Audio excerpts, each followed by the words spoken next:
Tonight, laying down the rules. President signs Gazette outlining duties and functions of 29 ministries. Clear conspiracy. Foreign Minister insists that the Swiss embassy incident is a clear conspiracy to discredit the government. Stimulus for growth. Legendary investor puts skepticism over Sri Lanka's recent tax cuts to bed. The last few years have not been too good. A lot of the policies were not encouraging to investment, but now with the new administration, it looks like things are really looking up. Setting the precedent. Aung San Suu Kyi sets an example for other nations under the UN's thumb over war crimes allegations. They will be prosecuted through our military justice system in accordance with Myanmar's constitution. Back with a bang. Pakistan gets a taste of Test cricket on home soil after 3,935 days, courtesy of Sri Lanka. All that and much more coming up on First at 9, this Wednesday, the 11th of December, 2019. මේ scene එකෙන් cut වෙන්න. ඇන්ටිජර් මවුත්වොෂ් සමගින් එන close up gel එක story එක start කරන්න. Hi. Hi. From AdaDerana, this is AdaDerana First at 9. Live from Studio 24 in Colombo.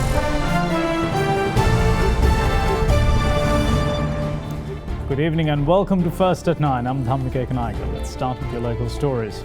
A Gazette notification outlining the relevant duties and functions of 29 ministries was signed and issued last night by President Gotabaya Rajapaksa.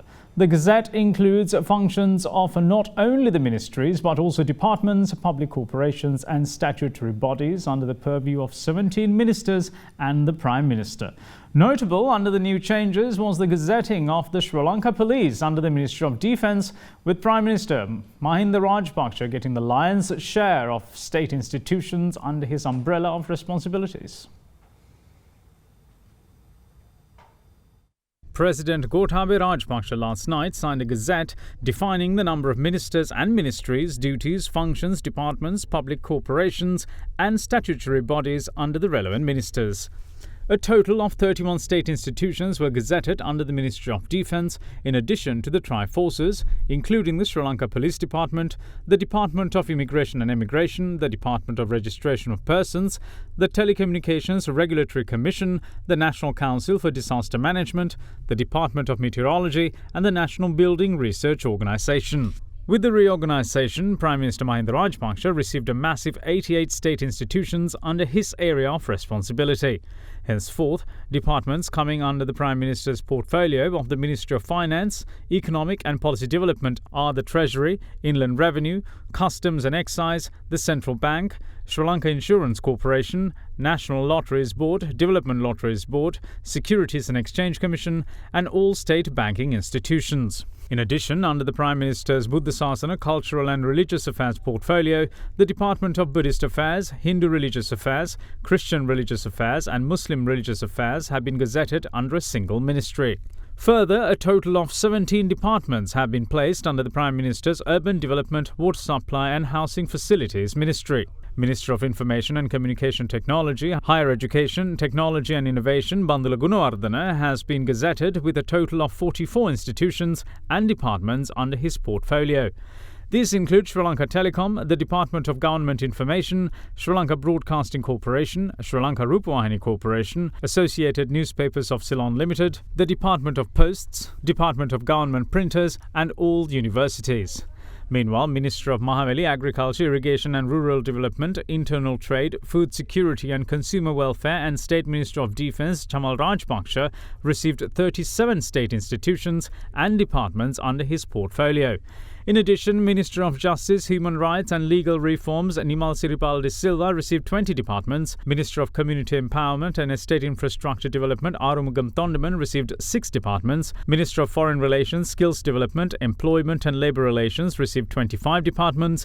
And Minister of Fisheries and Aquatic Resources Douglas Devananda received 7 departments under their respective portfolios, according to the new Gazette. Further, Minister of Women and Child Affairs, Social Security, Healthcare and Indigenous, Medical Services, Pavitra Devi Vanyarachi, has been allocated a total of 42 state departments, with Minister of Public Administration, Home Affairs, Provincial Councils and Local Government, Janaka Bandara Tennakon, receiving 13, and Minister of Education, Sports and Youth Affairs, Dallas Alahaperuma, getting 26 departments under their purview. Meanwhile, Minister of Roads, Highways, Ports and Shipping, Johnston Fernando, has been allocated 5 departments, Minister of Small, Medium Business, Enterprise Development, Industries and Supply Chain Management, Vimal Veeravansa, 29, Minister of Passenger Transport Management, Power and Energy, Mahinda Amaravira, 19, and Minister of Environment, Wildlife Resources, Lands and Land Development, SM Chandrasena, also 19.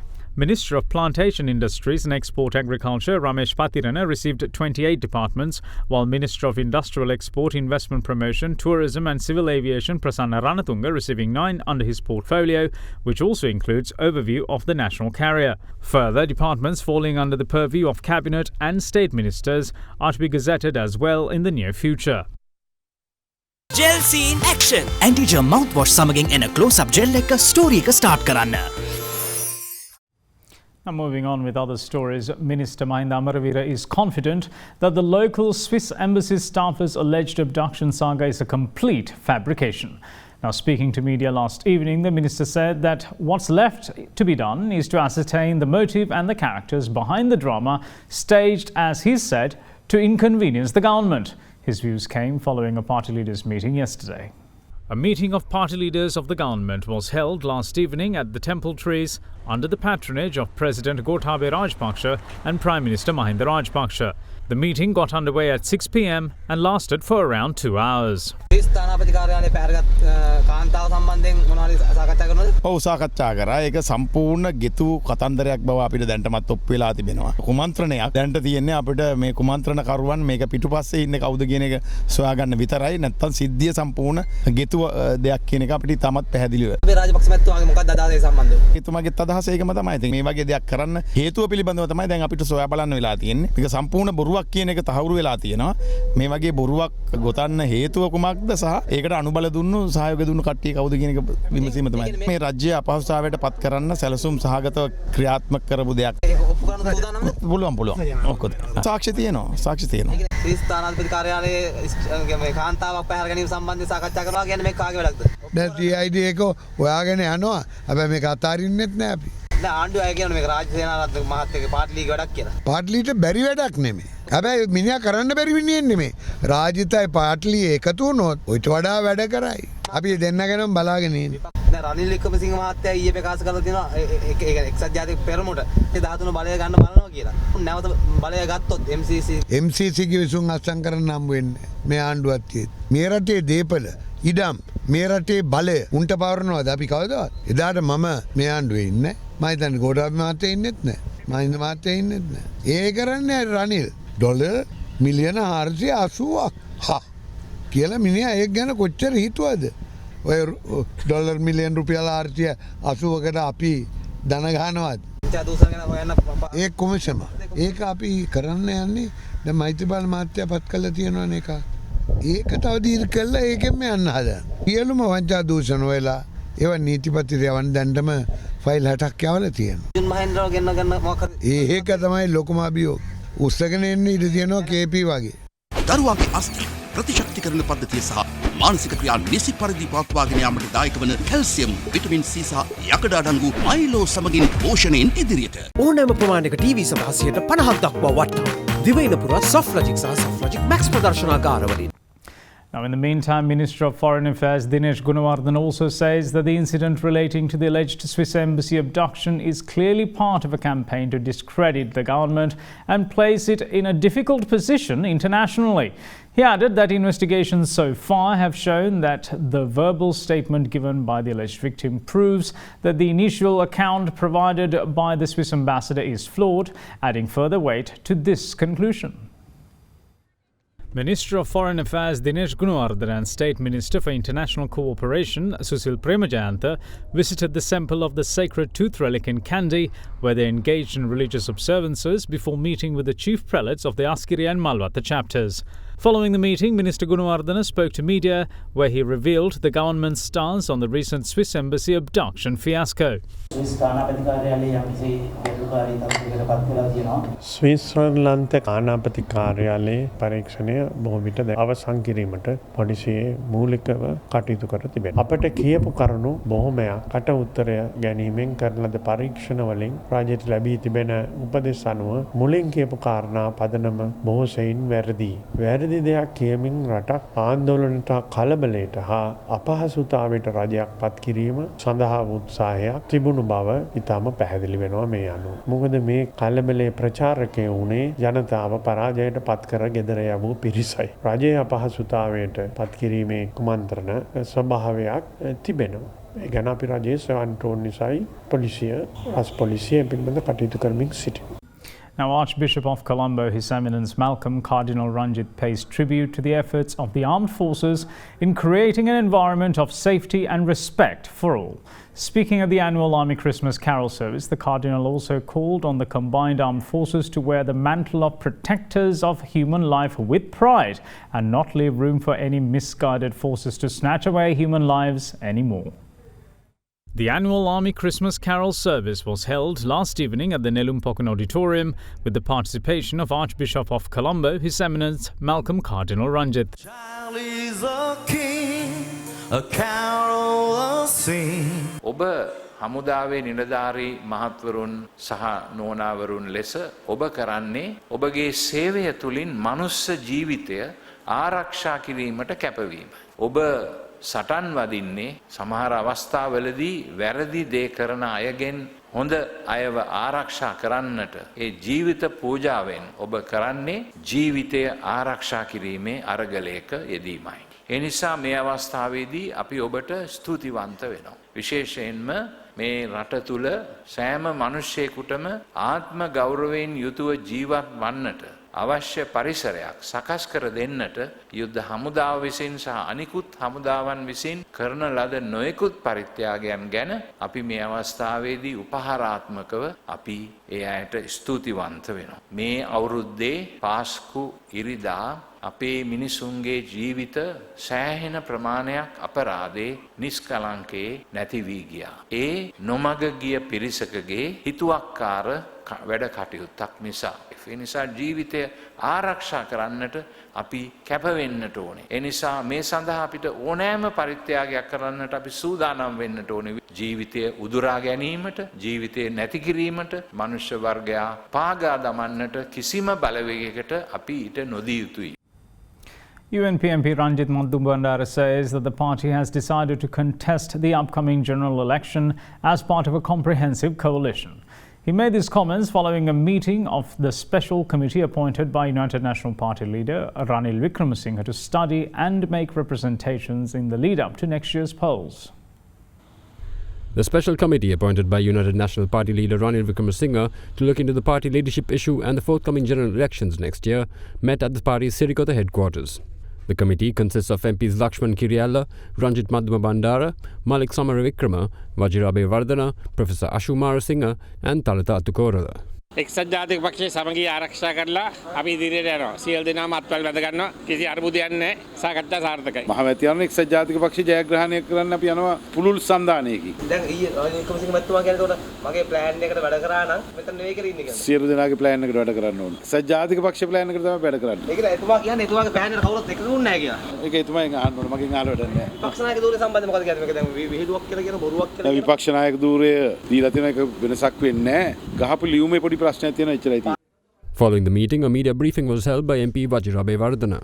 මම හිතන පාක්ෂික නායකත්වය කියන්නේ පරිණත වෙනත් විෂයක්. පක්ෂ නායකත්වයක වෙනසක් සිදුවීමට අවශ්‍ය පරිසරය, අවශ්‍ය පරිණත භාවය, අවශ්‍ය වගකීම් වැදගත් වෙනවා මේ පිළිබඳ තීන්දුවක් ගන්න. ඒ ගැන තරාදියකට දාලා කියලා බලනකොට බලන්න වෙනවා පක්ෂික නායකත්වය කියන්නේ වෙනම විෂයක්. පක්ෂයක් දුර්වල කිරීමට කඩිනම් වුණොත්, කලබල වුණොත් ඒකේ ප්‍රතිවිපාක රටට විඳින්න වෙනවා. ඒ ගැන පරිස්සමෙන් අපි ක්‍රියා කළ යුතු තිබෙනවා. ඔබතුමා කියන්නේ සජිත් ප්‍රේමදාස මහත්තයාට අධ්‍යක්ෂකී මඩුල් කියලා රණවීර නෑ පැහැදිලිවම ඉතින් සජිත් පැත්තකට දාන්නකෝ. අපි ගත්තත් දේශපාලනේ අවුරුදු 30ක් 35ක් තාම හිටියත් පක්ෂක නායකත්වයේ කියන්නේ ඒක ට්‍රැඩිෂන් එකක්. ඒක ආරක්ෂා කිරීම ලේසිපාසු කාරණයක් නෙමෙයි. අපි ගන්න DNA එක පක්ෂ නායකයා කවුද? පරිණත දේශපාලන නායකයෙක් JR සමග වැඩ කරපු ෘතහස්ත දේශපාලන නායකයෙක් වටා මීමැසි පොදිය වගේ ඔක්කොම එකතු වෙලා ඉන්නවා. දැන් ඊළඟ පාර්ලිමේන්තු මැතිවරණයේදී අකමැති අපේක්ෂණය වශයෙන් නම් වෙන්නේ රනිල් වික්‍රමසිංහ මැතිතුමා.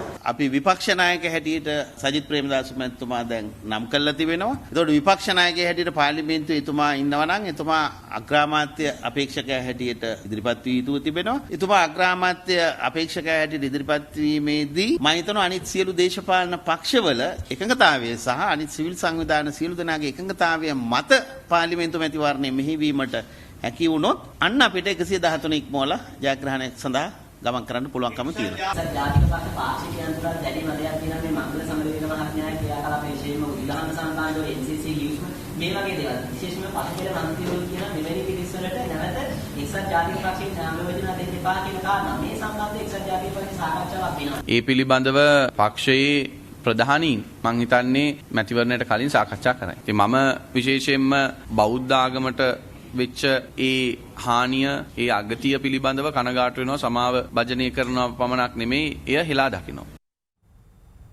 Now, rainfall in the northern and eastern parts of the country are expected to temporarily cease from today, but the possibility of sudden thunder showers still linger. That said, however, the Department of Meteorology warns, or more like cautions, that cyclonic conditions can be expected in the future as a result of prevailing monsoons. Heavy rains have been seriously inconveniencing people in certain areas in the country recently. Anuradhapura district yesterday received a rainfall of 31.6 millimetres.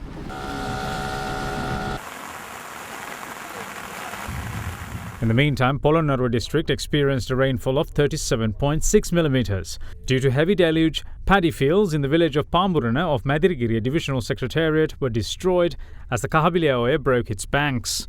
The road giving access to the fields were also destroyed owing to the deluge. Farmers in the affected region expect a fair compensation for the property loss from the respective authorities and request that a proper drainage system be put in place to manage the rainwater in a bid to avoid such incidents in the future. Meanwhile, the director of the Forecasting Division of the Department of Meteorology, Anusha Varnasurya, stated that the showery conditions in the northern and eastern parts of the island will temporarily cease from today, but the possibility of thunder showers still remain. Really showery condition in the northern and eastern part, particularly in the heavy shower. Expected to cease off temporarily from today, but there is still possible to have some several spells of showers in the northern, eastern, and north central provinces and also in the Hambantota. Apart from that, afternoon thunder showers can be expected in the western, Sabaragamuwa, central provinces and also in the Golden Martha. We are in the northeast monsoon now. There may be some in the future also. There may be some disturbance and also there is a possibility for cyclones also during that December. So we have to be alert on that when we are issuing this type of warnings. We'll return after a short break. Stay with us.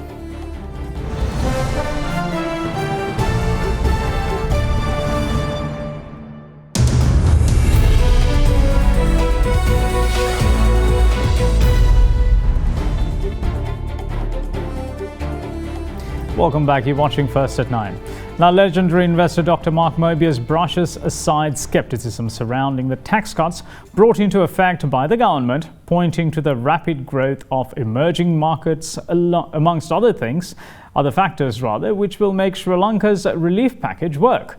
Dr. Mobius gave his expertise as he joined in the Vriyamuatha on our current affairs program at Hyde Park recently, where he also expressed his buoyancy at being back in Sri Lanka at an exciting time. You're here at a time when a lot of changes are being introduced in terms of the economy and where we go from here. What's your initial view? Yes, it's very exciting to be here now because of the changes. As you know, last few years have not been too good. A lot of the policies were not encouraging to investment. But now with the new administration, it looks like things are really looking up. And there are some very good changes in taxation, in foreign investment encouragement, in many, many areas that are going to be beneficial for the economy and will be attractive to foreign investors. You've been saying, I remember, in the midst and towards the end of a global recession that global markets are going to do well because interest rates are low. But this is not something that most of our experts say, and especially at this time when we see a stimulus package being introduced. And there's talk about reduced interest rates.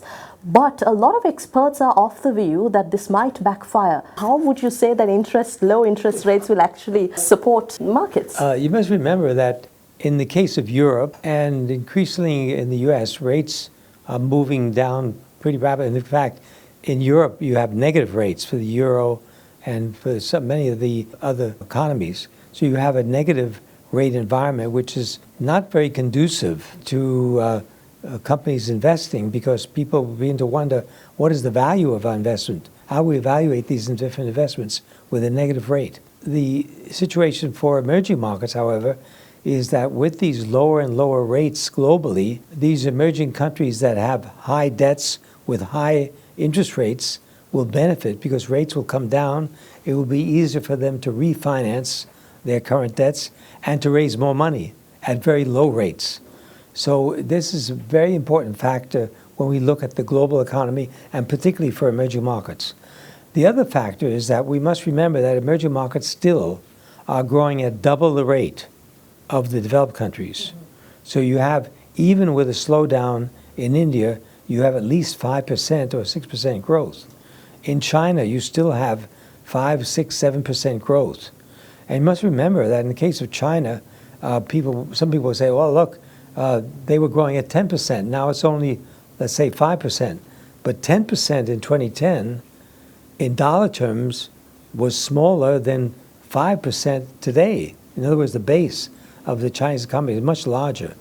So that situation, that high growth in emerging markets, combined with a very good U.S. market, because remember, the U.S. is still the largest economy in the world, and a very vibrant U.S. economy, despite all the talk about trade war, still is good for the rest of the world because there's still a tremendous amount of trade taking place.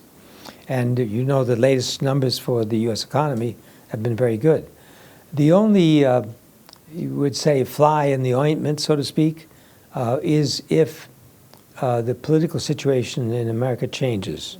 In other words, if Trump is not reelected, then there could be a downturn in the U.S. market and the U.S. economy. So other than that, I think the outlook is very, very good for the world. Now, Saudi Aramco shares surged the maximum permitted 10% above their initial public offering price on their Riyadh stock market debut today, closing in on a $2 trillion valuation long sought by Saudi Crown Prince Mohammed bin Salman.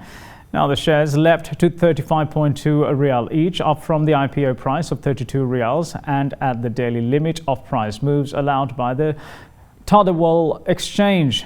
That gives the state-owned oil giant a market value of around $1.88 trillion, comfortably making it the world's most valuable listed company, although it will have one of the smallest free floats of public tradable shares at just 1.5%. Saudi Arabian oil company raised a record $25.6 billion in its IPO last week, giving it a market value of around $1.7 trillion. The flotation, a major challenge for the Riyadh Stock Exchange, propels the bourse into the world's top 10 by value of listed companies. Saudi Arabia relied on mainly domestic and regional investors to buy Aramco shares after lukewarm interest from abroad. The $25.6 billion of proceeds beat Chinese tech firm Alibaba's $25 billion listing in 2014. We're going to move in for a very short break. Stay with us.